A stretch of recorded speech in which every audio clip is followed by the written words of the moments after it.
Capítulo 3. Jesus foi outra vez à sinagoga. Estava ali um homem que tinha uma das mãos aleijada. Estavam também na sinagoga algumas pessoas que queriam acusar Jesus de desobedecer à lei. Por isso ficaram espiando Jesus com atenção, para ver se ele ia curar o homem no sábado. Ele disse para o homem: venha cá. O que é que a nossa lei diz sobre o sábado? O que é permitido fazer nesse dia? O bem ou o mal? Salvar alguém da morte ou deixar morrer? Ninguém respondeu nada. Então Jesus olhou zangado e triste para eles, porque não queriam entender. E disse para o homem: estenda a mão. O homem estendeu a mão. E ela sarou. Logo depois os fariseus saíram dali e, junto com as pessoas do partido de Herodes, começaram a fazer planos para matar Jesus.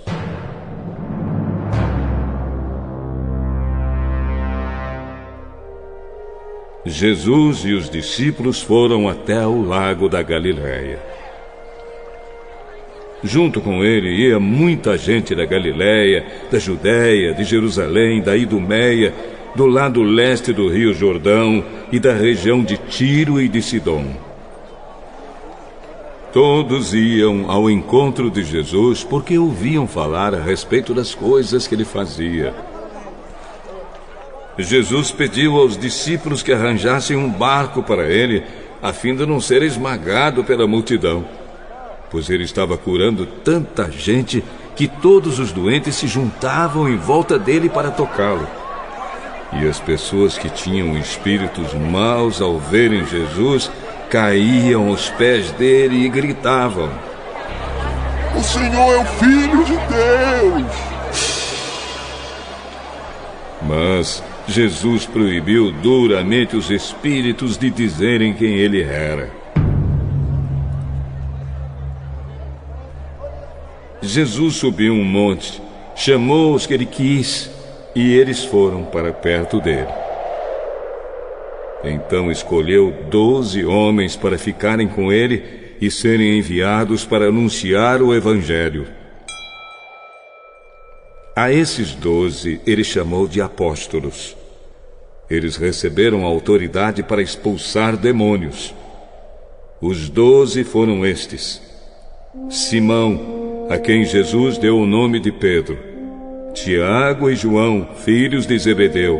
A estes ele deu o nome de Boanerges, que quer dizer filhos do trovão; André, Filipe, Bartolomeu, Mateus, Tomé, Tiago, filho de Alfeu, Tadeu, Simão, o nacionalista, e Judas Iscariotes, que traiu Jesus.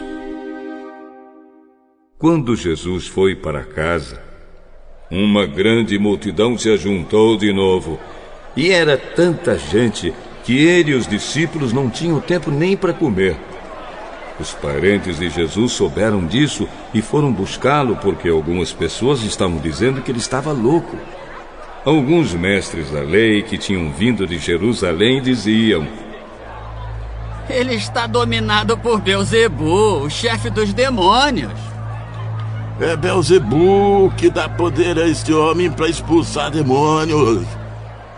Então Jesus chamou todos e começou a ensiná-los por meio de comparações. Ele dizia: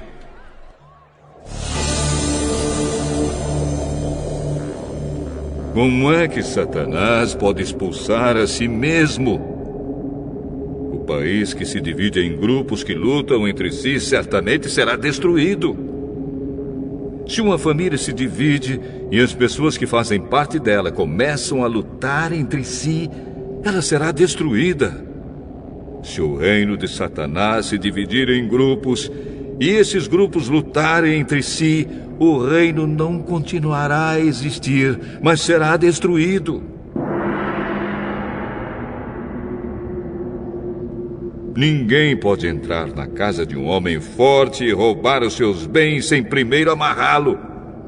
Somente assim essa pessoa poderá levar o que ele tem em casa. Eu afirmo a vocês que isto é verdade. Os pecados que as pessoas cometem ou as blasfêmias contra Deus poderão ser perdoados. Mas as blasfêmias contra o Espírito Santo nunca serão perdoadas, porque a culpa desse pecado dura para sempre. Jesus falou assim porque diziam que ele estava dominado por um espírito mau.